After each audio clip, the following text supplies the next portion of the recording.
언젠가 한 글을 본 적이 있는데 살면서 미루지 말아야 할 세 가지가 있다고 합니다. 첫 번째는 고마움을 표현하는 것입니다. 누군가 나에게 도움을 주었다면 나에게 친절과 도움을 준 이에 대해서 고마움을 미루지 않고 표현을 하는 것입니다. 그리고 두 번째는 용서를 구하는 것입니다. 나의 실수나 잘못으로 인해서 관계가 소원해진 사람이 있다면, 그리고 상대방이 먼저 나에게 화해의 손을 내밀기를 바라고 있는 이가 있다면 미루지 말고 내가 먼저 용서를 구하고 화해의 손을 내미는 것입니다. 그렇게 하지 않음으로 인해서 우리는 얼마나 많은 것들을 잃고 살아가는지를 모릅니다. 그리고 세 번째는 사랑한다고 말하는 것입니다. 아무리 좋은 음악이라고 할지라도 연주되지 않은 채 악보로만 있는 음악은 사람들에게 감동을 줄 수가 없습니다. 그것이 연주자에 의해서 연주되어질 때 그 음악을 듣는 이에게 감동을 주는 것입니다. 사랑한다는 말도 우리의 마음속에만 있으면 아무런 감동을 줄 수가 없습니다. 그 말을 우리의 입술로 고백을 할 때 듣는 이의 마음 가운데 따뜻한 사랑의 감정이 일어나는 것입니다. 살면서 미루지 말아야 할 세 가지의 말: 고맙습니다, 미안합니다, 사랑합니다. 오늘은 성탄주일이면서 2022년 마지막 주일이기도 합니다. 내일 하면 되지 라고 하며 미루지 말고 오늘 고마움과 미안함과 그리고 사랑을 표현하는 우리 부산진 모든 믿음의 가족들이 되시기를 바랍니다. 우리 같이 한번 하도록 하겠습니다. 고맙습니다, 미안합니다, 사랑합니다. 같이 하겠습니다. 고맙습니다, 미안합니다, 사랑합니다. 네, 우리가 미루지 말고 오늘의 고마움을 내일로 미루지 않고 표현하는 저희들이 되기를 원합니다. 오늘은 우리가 마태복음 2장 말씀을 함께 읽었습니다. 교회의 기다림, 황금과 유향과 모략을 드리며 라는 제목으로 우리 말씀을 함께 묵상하고자 합니다. 오늘 말씀에 보면 동방에서 온 박사들이 아기 예수님을 찾아뵙고 경배를 하는 모습을 보여줍니다. 동방이라고 하는 것은 바벨론 지역 혹은 페르시아 지역 혹은 아라비아 지역을 가리키는 말입니다. 이들은 어떤 사람들이었느냐? 이들에 대해서 전해 내려오는 이야기는 있지만 그러나 사실 정확하게 이들에 대해서 우리는 알지 못합니다. 초자연적으로 나타난 별을 보고서 그들은 유대인의 왕에게 경배를 하러 이스라엘 땅까지 오게 됩니다. 그러나 그것 외에는 우리는 그들에 대해서 알 수가 없습니다. 심지어는 그들의 이름조차도 성경은 우리에게 이야기하고 있지 않습니다. 단지 그들이 예수님의 별을 보고서 별을 따라와서 아기 예수님께 찾아와서 경배하고 돌아갔다는 이야기만을 전할 뿐입니다. 이름 석자 남기지 않은 이들이었지만 그러나 그들은 그들에게 주셨던 하나님의 소명을 잘 감당했던 사람들이었습니다. 우리가 성경을 보게 되면 성경 속에 이름이 남겨진 이들도 있지만 그러나 그렇지 않은 이들도 있습니다. 그러나 이름조차 남기지 않았지만 자신의 소명을 잘 감당했던 더 많은 이들이 있음을 보게 됩니다. 세계선교라고 하는 그 위대한 역사의 첫 출발점이 되었던 안디옥 교회의 시작도 보면 이름도 알려지지 않았던 몇 사람에 의해서 시작된 것을 보게 됩니다.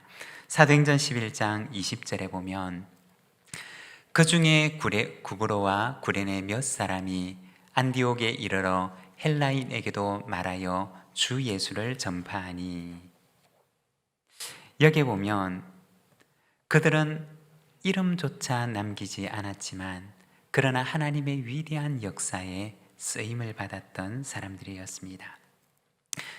동방에서 왔던 그 박사들도 이름을 남기지 않았지만 그러나 이스라엘 가운데 그 어떤 사람들보다도 가장 먼저 메시아로 오신 아기 예수님을 알아보고 그리고 그 앞에 예배하고 경배하였던 첫 번째 예배자가 되었습니다.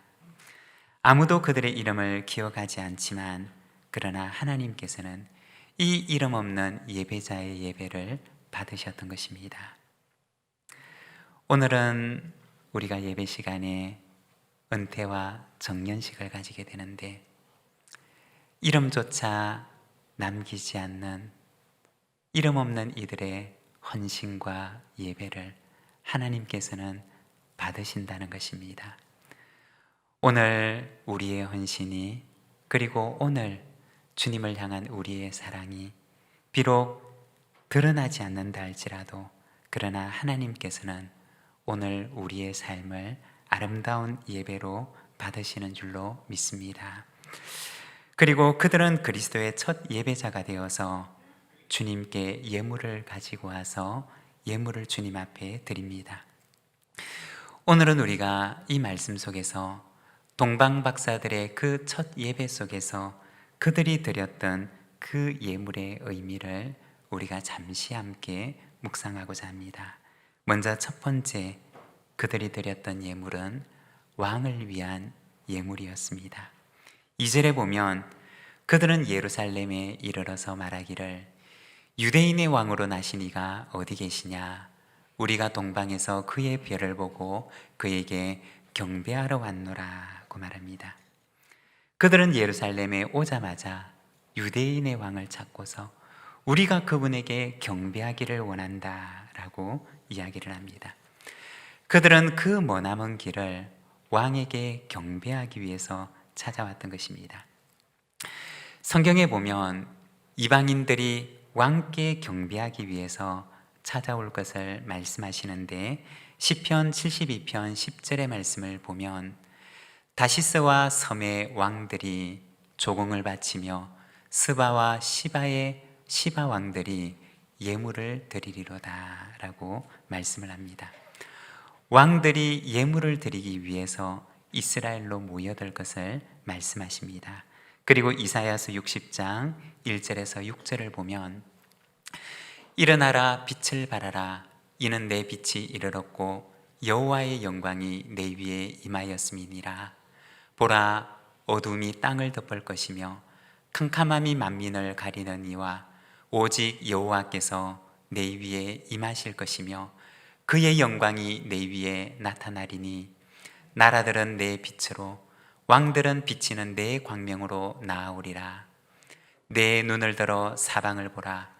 무리가 다 모여 내게로 오느니라. 내 아들들은 먼 곳에서 오겠고 내 딸들은 안기어 올 것이라. 그때 내가 보고 기쁜 빛을 내며 내 마음이 놀라고 또 화창하리니 이는 바다의 부가 내게로 돌아오며 이방 나라의 재물이 내게로 옴이라.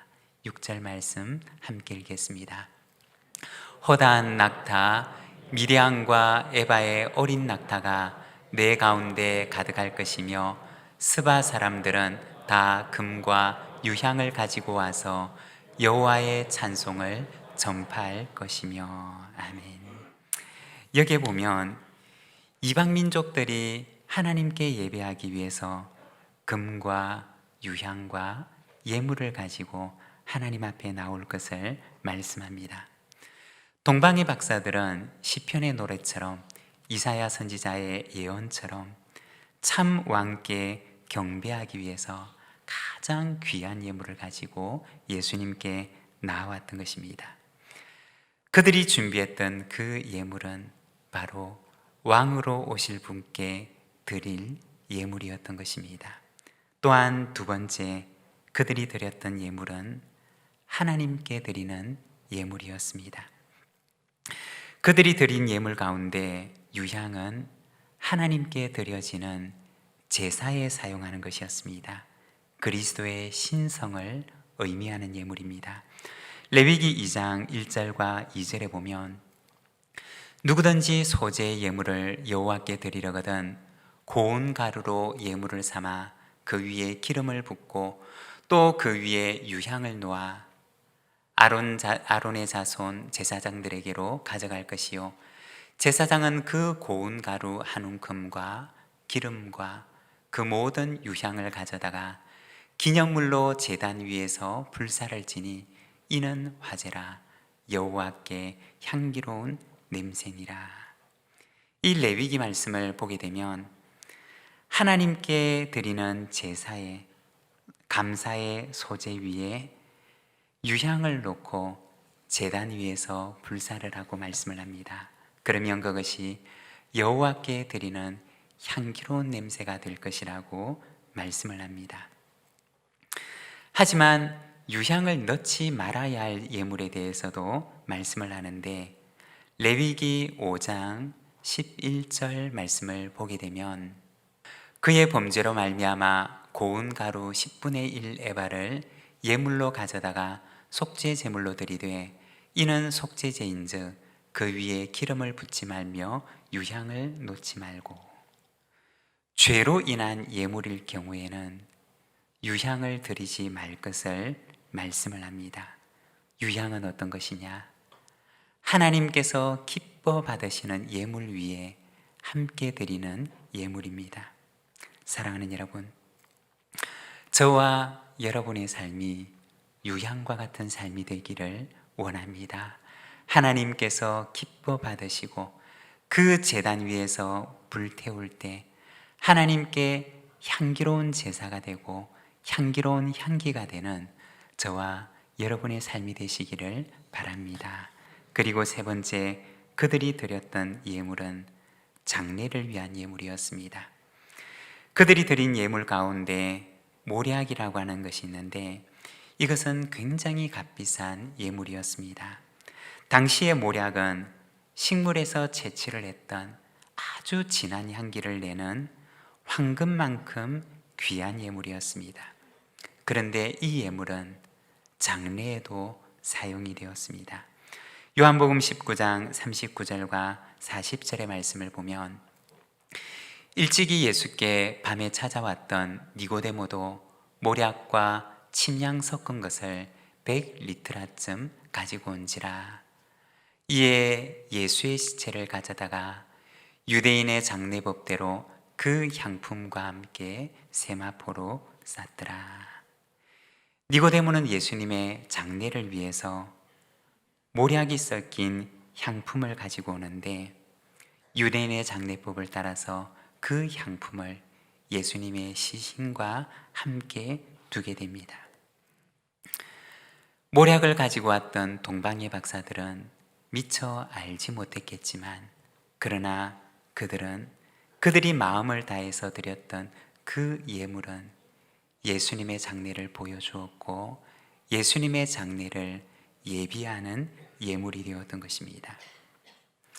우리 주님께서는 왕으로 이 땅에 오셨고 그리고 성육신 하나님으로 이 땅에 오셨지만 그러나 우리를 위하여 자신의 생명을 내어주신 섬김의 종으로 또한 이 땅에 오셨습니다. 오늘은 크리스마스 성탄절입니다. 크리스마스라고 하는 말은 그리스도라고 하는 말과 예배를 의미하는 미사라고 하는 단어가 합쳐져서 크리스마스라고 하는 한 단어를 이루게 됩니다. 크리스마스는 그 이름대로 그리스도를 경배하고 예배하는 날입니다. 왕이신 그리스도를 예배하고 하나님의 본체이시지만 자기를 비우시고 종의 모습으로 성육신하여 이 땅에 오신 그리스도를 예배하며 우리를 위하여 죽으시고 살아나신 그리스도를 우리가 경배하고 찬양하는 날입니다.